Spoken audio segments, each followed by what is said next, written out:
Support for this podcast and the following message come from Boston Private, understanding what your wealth is really for, providing wealth management, trust, and banking services to help meet your unique personal and business needs. See their client stories at thewhyofwealth.com.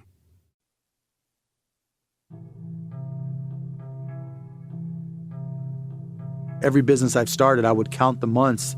Am I profitable? Do I have enough to pay the bills? I mean, I've been in the situation enough times with startups where the bill collectors were calling on a continuous basis, and back then you had answering machines, and it was like you didn't want to, hit the button on the answer machine because, hello, Mr. Mark Cuban, I've left 17 messages.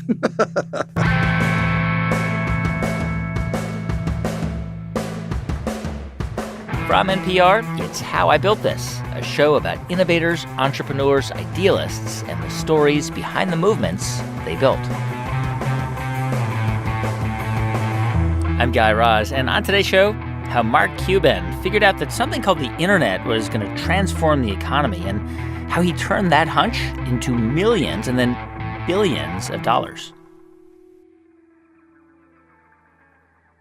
So if you know who Mark Cuban is, you've probably seen him on Shark Tank. Who are the sharks?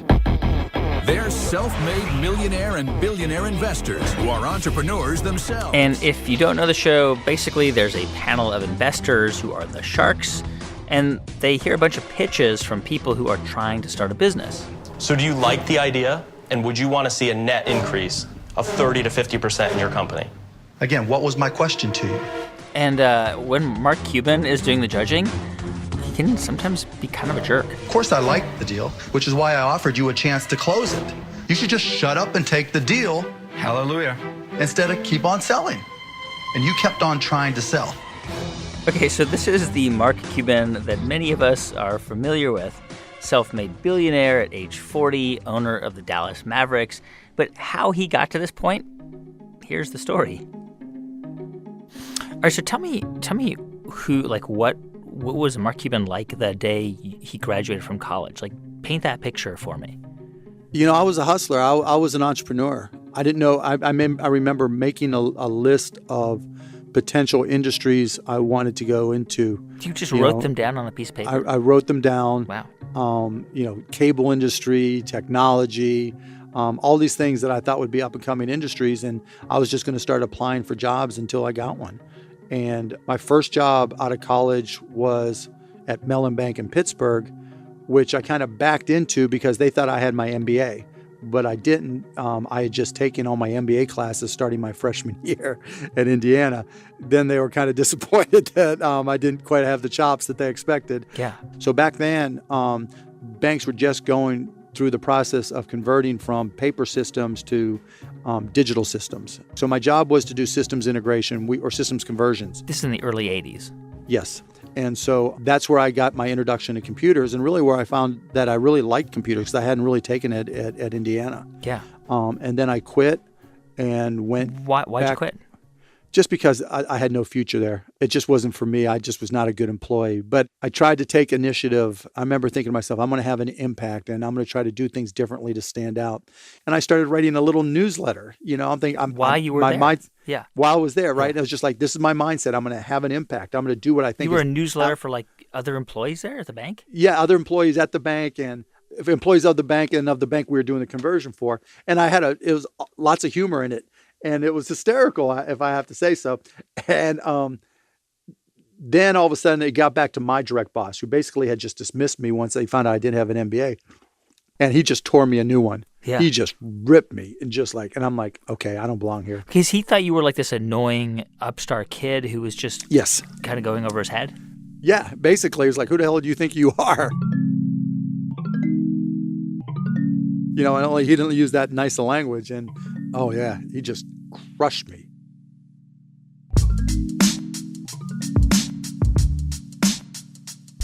So how did you end up in Dallas? I mean, you were a kid from Pittsburgh. You went to school in Indiana. How did Dallas happen? I had a bunch of buddies from IU who went down there, and they said the weather's amazing, the girls are hot, and the economy is getting better. Because you got to remember, when I graduated from Indiana, I mean, it was not a good time. Yeah. There was a recession, and this was pre-PC, and a bunch of my buddies went down to Dallas and said, you got to come check this out. So what did you think you were going to do down there?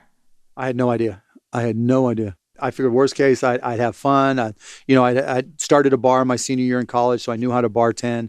I understood the bar business. And so I figured worst case, I'd get a job working as a bartender and then see what came along. And that's exactly what I did. I got a job at a place called Alon's working as a bartender. And in the meantime, I would go through the help wanted ads. There was an ad in the local paper that said, come to this agency and we'll help you place. And I'm like, look, I'm not paying a fee. And they're like, no, the employer pays, don't worry. So I got sent to a company called Your Business Software, and they started quizzing me, and actually smart questions. But it was, what do you know about PCs? And this was 1982 at this point. And I'm like, PCs were not a thing. No, people did not have their own computers. No, nobody did, right? It was brand new. And I was like, I don't know a lot, but what I do know is how to open up a manual and read and teach myself, and gave them the examples of what I taught myself at Mellon Bank. Yeah. And so I got a job for $18,000 a year plus commissions at Your Business Software. And so what did you have to do for the company? Like, what was your actual job? My job was, it was a retail store, and my job was to get there and open the store by 9:30, have all the PCs dusted, the windows cleaned, set up the software, and then learn all the software that we were selling so that when people came in, I could answer their questions.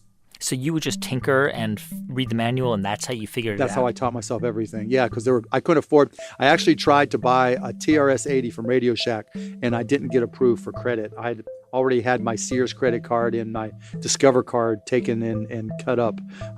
And so since I couldn't afford to buy my own PC, I would stay there late, or I would take one of them home and just crunch the hours and teach myself.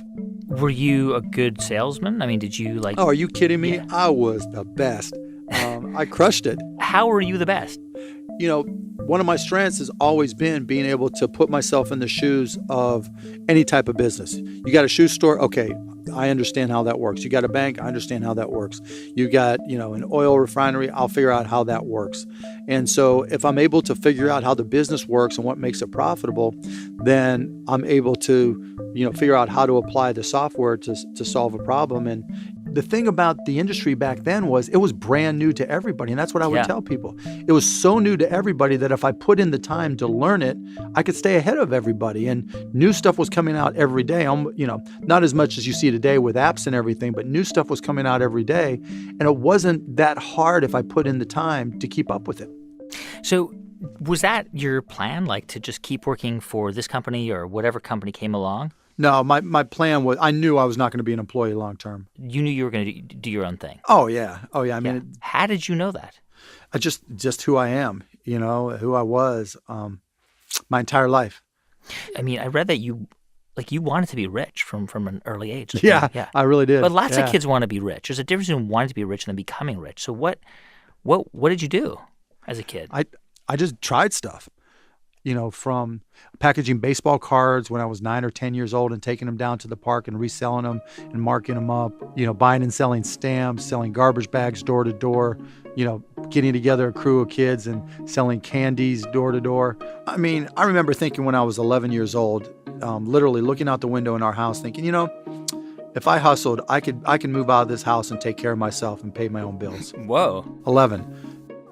Once I realized I could sell and once I learned that selling was about helping people, then it almost became easy.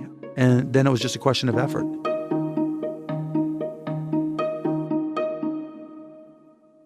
So how did you start your first company and how old were you at the time? First, I got fired from Your Business Software because I went and I sold a deal that was going to make me a $1,500 commission. And the customer wanted me to, come pick up the check in the morning so that they could get started as quickly as possible.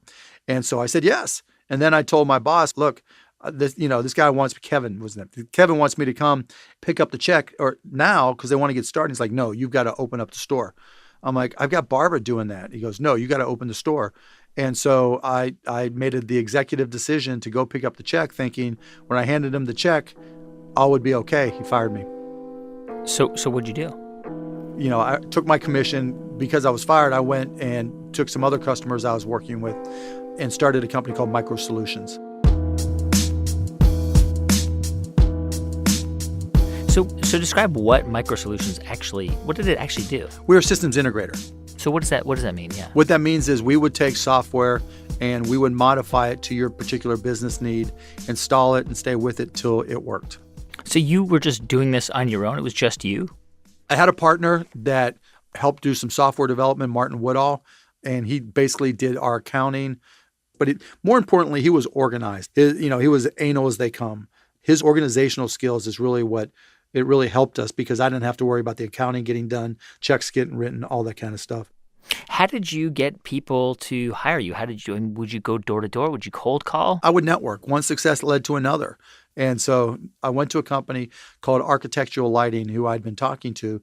And I said, look, your software cost you $500. I don't have the money to buy it from the wholesaler. If you guys would advance me the money, I won't charge you anything to install it. And I promise you that I'll make it work. And if for some reason it doesn't, then I will work for you or figure out a way to give you the money back. And they did, and it worked. And then I went to the next one and the next one and the next one. And you got to realize that, my personality is such that I would start learning software or working on an application that I was writing. And I'd start working on it, and I'd look up, and it'd be 36 hours later. You were just a workaholic. Not even a workaholic. It's just when I didn't look at it and say, okay, I'm going to try to work 24, 36 hours or whatever. I looked at it as saying, okay, this is fascinating. This is intellectually challenging. I want to solve this problem. And if I don't do it, I'm not going to get paid, and I'm going to lose all this time. So solve the problem. And that's what I would do. And, the thing about programming, you concentrate so hard that time flies. So as the company grew and became more successful, when did you think, okay, this is it, I've made it? I remember being 26 and being at a bar with my buddy, leaning back and going, I have $100,000 in the bank. Never in my wildest dreams did I think I would have $100,000 in the bank. But then it got, business kept on growing and things kept on getting better. And then I remember having $800,000 in the bank, and this was the 80s, and getting an offer to sell the company. So somebody wanted to buy MicroSolutions? Yes. Who was it? If you remember a company, CompuServe, by chance? Mm-hmm. Yeah, of course. And they were part of H&R Block. And so we sold it to CompuServe and named it the CompuServe Systems Integration Group. Sold it for $6 million, gave a chunk of it to my employees, ended up with $2 million. And Martin ended up with $2 million, and boom. So you sell the company for $6 million. You walk away with $2 million, and then you got to pay some taxes, of course. So you're like in your early 30s at that point? No, it just turned 30. And I remember finding a stockbroker, Raleigh Rawls, and telling him, I want to invest like a 60-year-old man. He goes, why? And what I told him was, I'd read this book, How to Retire at the Age of 35. That was like a book I kept on my desk. That was my mission. And in this book, How to Retire at the Age of 35, the whole theme was, if you live like a student, and save $1.5 million, as long as you're living like a student, you can live a long time just like this and really enjoy your life. And that's that was my mission. But what happened along the way was Raleigh was at Goldman Sachs. And because I knew the technology business and local area networking business, and I started getting questions from all their analysts. Like what kind of questions? You just installed this Synoptics router. Tell me about it. What do you think about it? What works? And I knew the intricate details of all this hardware and software. And so, I'm like, wait a minute. These guys are using my information to make decisions on the quality of these companies and stocks. He's like, yeah. I'm like, well, maybe I should start doing that too.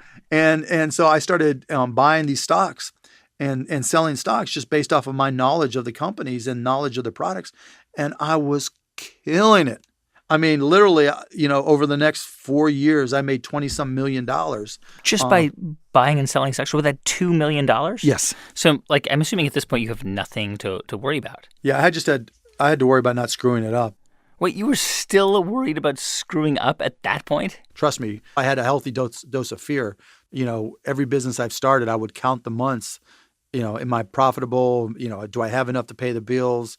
I mean, I've been in the situation enough times with startups of my own where the bill collectors were calling on a continuous basis, and back then you had answering machines, and it was like you didn't want to, hit the button on the answer machine because Hello, Mr. Mark Cuban, I've left 17 messages.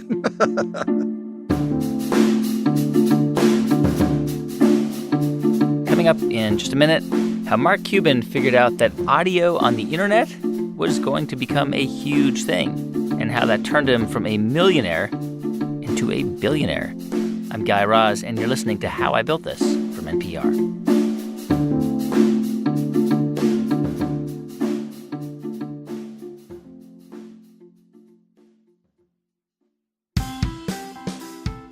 Hey everyone, just a quick thanks to two of our sponsors who help keep this podcast going. First, to Casper. They're an online mattress retailer. The Casper mattress is designed and developed in the USA and engineered for comfort. They use two technologies, latex foam and memory foam, to give just the right amount of sink and bounce. And they have a risk-free trial. Try out your Casper mattress for 100 nights with free delivery and returns, along with a special offer for listeners to this show. Go to casper.com/built and use the promo code BUILT to redeem $50 toward a Casper mattress. Terms and conditions apply. Thanks also to Stamps.com. When you're running a small business, constant trips to the post office can waste time and energy, especially when it's packed during the busy holiday season. So sign up for Stamps.com so you can start buying and printing official U.S. postage for all your letters and packages right from your desk using your own computer and printer. Right now, Stamps.com has this special offer for our listeners when you sign up. It's a 4-week trial plus postage and a digital scale. So go to Stamps.com, click on the microphone, and type in BUILT. And one more quick thing before we get back to the show. Please do stick around till the very end, because that is where we feature your stories about the ideas and the companies that you are building. It comes right after the credits, so please do stick around. And now, back to the show. It's How I Built This from NPR. I'm Guy Raz. So Mark Cuban taught himself computer programming. He started a software consulting company. He sold it for a few million and was officially retired at the age of 35. But that retirement, it did not last long, because in the mid-1990s, Mark Cuban wound up starting another business. So what was it? How did it start? So my college buddy Todd Wagner came to me, and we used to get together all the time. And remember, I was retired, so I was the guy, let's go to lunch, let's have a drink. Yeah. So we would get together, and he's like, look, he's got this other guy he knows who's doing this thing with pagers to try to get sports audio transmitted to pagers. And I'm like, no, that's crazy. And I'm like, look, Indiana basketball. If we try to listen to Indiana basketball, we would have to have somebody in Bloomington, Indiana, hold a phone, yeah, with to the radio, right, and then we would listen to it on the other side here in Dallas, which was crazy. There's got to be a way. This new internet, and I've been playing with the internet. I'm like, there's got to be a way that I can figure out how to, transmit audio and eventually video over the internet so that we can solve that problem. I mean, right now that just seems totally obvious, right? But at that time, like in the mid-90s, did people think this was a good idea? No, hell no. People were laughing at me. Buy a damn radio. Yeah. But was it technology even there? No, it wasn't at that point. But I figured I could figure it out. And I was playing with NFS files and all this other stuff. I went and bought, a Packard Bell computer for $3,000. I set up an ISDN line at my house and just started playing and trying different things. Mm-hmm. And there were ways using WAV files and stuff that you could transmit audio. That had been done for a long time. But actually streaming it over the internet in a more efficient manner, that hadn't been done. So I set up a website, and we called it AudioNet, and then we went to a local radio station here in Dallas, KLIF. I went to them and I said, look, you know how cable TV is just blown up? And now you can get any network anywhere you have a TV. Right. I think this internet thing is going to do the same thing for audio and eventually video, that you're going to be able to stream things digitally all around the world. And we're going to really make the world a much smaller place. And you can make your signal a much more global business. And here's what we need to do. I'm going to bring an 8-hour VCR, and we're going to record your Norm Hitzges show and all this stuff, all your sports shows. And then I'm going to encode it and put it on AudioNet. So what did people start listening? Oh, yeah. Oh, yeah. Oh, yeah. And people started coming, and we started getting emails from all around the world going, oh, my God, you just cured my homesickness. I'm living in Korea. I'm living in Oklahoma or California, and I miss Dallas. Or I'm stuck in my office, and now I can finally get A, B, and C. And we're like, damn, we got something. And, we just started taking off from there.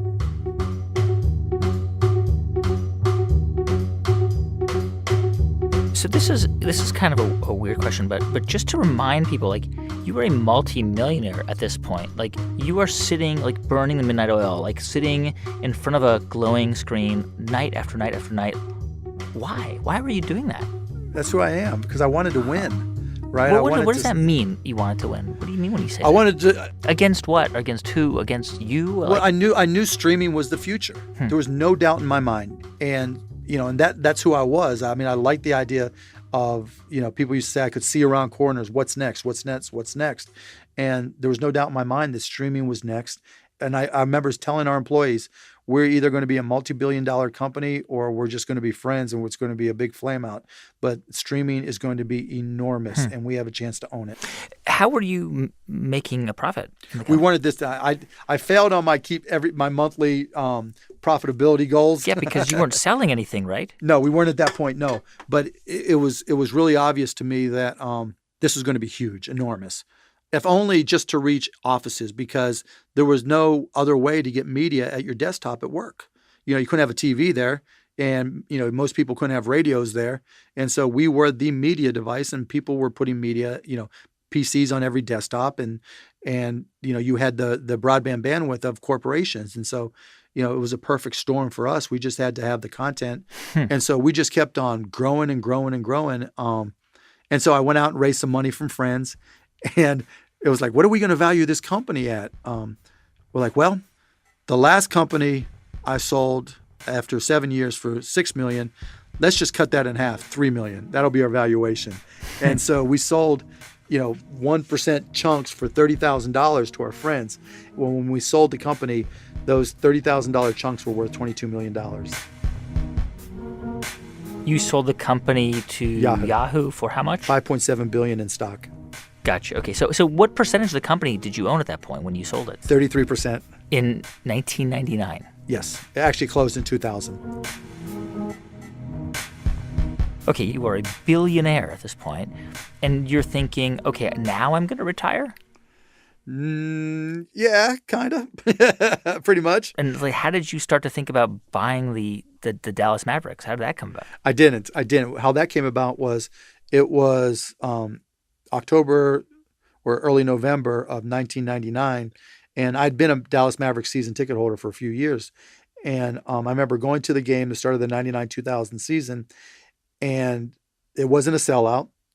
And I was excited, but nobody else was. And I remember looking around thinking, God, I can do a better job than this. And I was with my girlfriend, now my wife, and I remember telling her, I can do a better job. And then, ding, ding, ding, the light bulb went off. I'm like, wait, I can put my money where my mouth is. And so that's exactly what I did. I talked to my sales rep who connected me with a guy named Mark Aguirre, who was a former player working for Ross Perot Jr., the owner, connected with Ross. Didn't even negotiate. I just said, you know what, whatever. And I paid him $285, which is probably $100 million too much. But yeah, so it wasn't like it was preordained or it was planned. That was my all-time goal.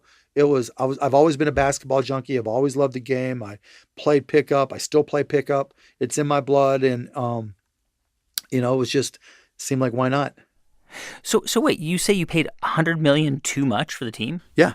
When I bought the Mavs, everybody like, are you an idiot? It was the highest price ever paid for a sports team, $285 million, and everybody thought I was a moron. I mean, it seems so crazy now because NBA teams are worth more than $1 billion. I want to ask you about the NBA because you get in a lot of trouble. Like, you have been fined a lot of money for yelling at the refs. So do you cause trouble for fun, or do you just do it because you like to fight? Just depends on the circumstance. If I'm playing pickup or if I'm playing in a league, I'm never arguing over calls or whatever, and never have. If I'm in a league and there's a bad call, okay, that's the way it goes. In the NBA, it's a lot different, particularly when I first got there. When I first got to the NBA, refs really worked at managing the game rather than calling the game by the rule book. And I remember early on reading something from the director of officiating back then who said, we don't call the game the same in the last minute as we do in the first minute, which just infuriated me to no end. And then from there, it was just like, okay, I'm on a mission to make this fair. And it set me off with a lot of those guys and probably cost me a championship in 2006. But, it's come a long way since. And I think, I'm better for it and the NBA's better for it since. Because sometimes you yell at refs and stuff. I mean, do you? That's my spot. You know what? And to be honest, if you just see me outside a game, I'm as mellow as you can be. Right. So you're not like an angry guy. No. You don't have many reasons to be angry. No, I have no reasons to be angry. But during the game, that's where I let out my stress. It's like when I used to play rugby. Like during a rugby game, I'm going to try to beat the hell out of you, and then we'll drink afterwards. But that was where I let out my stress. And during a Mavs game, you'll see me yell and scream, and that's my stress reduction. Is that the same thing on Shark Tank? Because you can actually be kind of mean to contestants. Yeah. Right? Why? It depends who I'm talking to. If there's an entrepreneur who's got their life tied up in something, I'm not going to be mean, right? I'm going to be supportive, and I'll come up with suggestions even if I'm not investing. But if you're trying to scam me, if you're trying to pull a quickie, or your product's a scam, I'm going to nail you, because I know that people see these products and they'll go to buy them. We had one on the end of the season where it was called Pavlok, I think, where they had a Fitbit-looking device that shocked you. And the whole idea was aversion therapy, so that if you don't want to smoke, you shock yourself when you're getting ready to smoke, or shock yourself when you're getting ready to eat, whatever it is that you're trying to avert, and it would train your brain. And when they tried to show the science, they gave all this science for aversion therapy in general, but nothing specific to their product. And I called them out on it. It was like, okay, why don't you just use a rubber band, and snap yourself when you are going to smoke. And so those situations, I'm going to crush you. If your heart's into it and your heart's in the right place and your effort's there, I'm going to support you. You've invested like almost $20 million, I guess, in Shark Tank companies. Have you made money yet off of any of those? Have I gotten $20 million back? Yeah. No. Yeah. Have I gotten, if I was going to value it, would I have more than $20 million in value? Absolutely. So out of the 70 give or take companies that I've invested in, I'd say 2 are out of business. 2 are out of business and just aren't smart enough to know it. And then the next, the top 12 that are making $500,000 or more in profit per year and have paid me back a lot of money, or reinvesting a lot of that money into growth. And then there's others in the middle that are just growing and running their businesses the way they should. And, we'll see if they click and take off or not.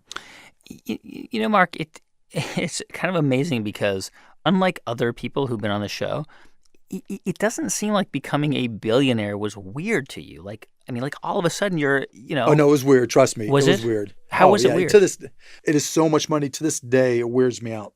Yeah, it's crazy. I knew I'd be wealthy. You knew that. You just knew it. Yeah. Look, from the time I was 25 on, I was making money and saving money and increasing my net worth, on a monthly basis. But to this day, yesterday, I remember being in my backyard and my kids are there and just thinking, I never would have imagined, never in a million years would I have imagined that I'd be in this position, and just trying to appreciate it. It is crazy. If you woke up tomorrow and found out that everything was gone, all your money, your wealth, your house, like it was gone, you had to start over, what would you do?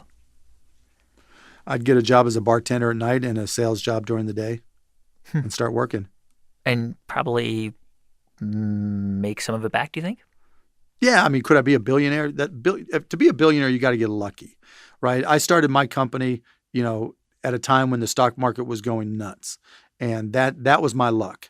And I was smart enough to do it, smart enough to run it, smart enough to execute on it, smart enough to hedge it. But no question there was luck involved. And so, could I become a millionaire again? I have no doubt, because I would work hard enough. And I don't mean that to sound disrespectful. There's a lot of people who work really hard. But in sales, knowing what my sales skills are and the products that I'm able to sell, I think I could find a job selling a product that had enough commissions or rewards for me, and then leverage that up to start a company somewhere, somehow, and then, build some wealth. Now, maybe not the same, but enough to pay the bills. Mark Cuban is the owner of the Dallas Mavericks. By the way, for many years, he really wanted to learn how to dunk a basketball like Michael Jordan. And he tried, and he trained, and he tried, and he trained. And at the age of 37, after years of training, he finally did. He finally dunked the ball. Hey, thanks for listening to the show this week. If you want to find out more or listen to previous episodes, you can go to howibuiltthis.npr.org. And if you have a chance, please subscribe to our show through iTunes and let other people know about it. You can also write us directly at hibt@npr.org or tweet us. That's at howibuiltthis. Our show is produced this week by Ramtin Arablouei, who also composed the music. Thanks also to Neva Grant, Sanaz Meshkinpour, and Jeff Rogers. I'm Guy Raz, and you've been listening to How I Built This from NPR.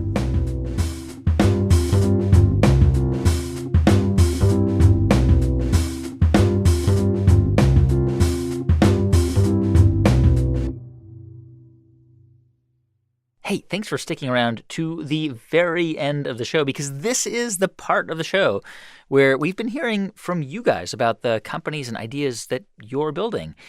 Thousands of you, literally thousands of you, have written in. And if you haven't, please do tell us your story. You can go to build.npr.org. That's build with a D, where you can follow the instructions. It'll tell you exactly what you need to do. Okay, that's out of the way. Here's this week's story. So my name is Marnie Peters, and I live in Gastonia, North Carolina. Which is about 20 miles outside of Charlotte, where Marnie works as a massage therapist. Anyway, back in 2009, Marnie had to fly from North Carolina to Maryland, and she was with her 2 little kids. And one of the kids, it was her baby son, was swaddled to her chest. And her other kid, her 18-month-old daughter, was strapped into the seat beside her, and she was demanding to play with her toys. And each toy I gave her, she'd drop on the ground. And because I had my son wrapped around me, I couldn't bend down and get them. And so during the flight, the toys kept slipping off the tray table and rolling down the aisle. There were crayons and stuffed animals and figurines all over the plane. And so as I was sitting there closing my eyes going, okay, what would help me in this situation? I started to make this product in my head. And what came to mind, at least at the beginning, was an inflatable lap tray for kids. But the more that we traveled, the more I realized that they need a place to put their things, that they need a pillow, that they have to be able to carry it themselves. A bag, a pillow, a tray table, all in one. So Marnie started to sketch out some ideas. She went to friends and family. She raised about $20,000. And then she went looking for a manufacturer. And there was really only one company that was willing to work with me as a small inventor. And they were marvelous. For 18 months, we went back and forth with samples and prototypes, and finally came to an agreement this past spring and was able to actually get the first shipment at the end of August. And Marnie's invention, she calls it PetPak. That's PETPAK. It is a stuffed animal that you unzip the belly, and it's a lap tray, and you can unzip the back of its neck, and it has a little pack that you can put your books and your trinkets and toys. And then you can turn it over and it becomes a little pillow. It's kind of like a stuffed animal transformer. And right now there are 4 designs. There's an elephant, a panda, a lion, and a pig. And so far, Marnie says she sold about 50 of them, mainly on Amazon. Everyone really wants to see me succeed. And because I've surrounded myself with these pretty amazing people, my friends, my family, it keeps me going even when you have those entrepreneurial slumps where you just go, okay, I don't know if I can do this anymore. And every time I feel like that, I have somebody behind me going, yes, you can. You've made it this far. You can keep going. Nowadays, whenever Marnie travels with her kids on a plane, all their stuff stays together in one place on that tray. If you want to check out PetPak, see what it looks like, Marnie is currently selling them on Amazon. You can find them by going there, typing in PETPAK in the search box. And if you want to tell us about the company or idea you're building, go to build.npr.org. That's build with a D.npr.org. And thanks. As the end of the year approaches, a lot of you have been asking about the best way to support How I Built This. So first of all, thank you for asking. And it is pretty easy to do. You go to stations.npr.org, you find your local station, and you make a year-end contribution. Or even better, you become a regular monthly donor. And when you do, please tell them that How I Built This sent you. So find your local station at stations.npr.org. It takes like 2 minutes. It's totally tax deductible. And please do tell them How I Built This sent you. Again, that's stations.npr.org. And thanks.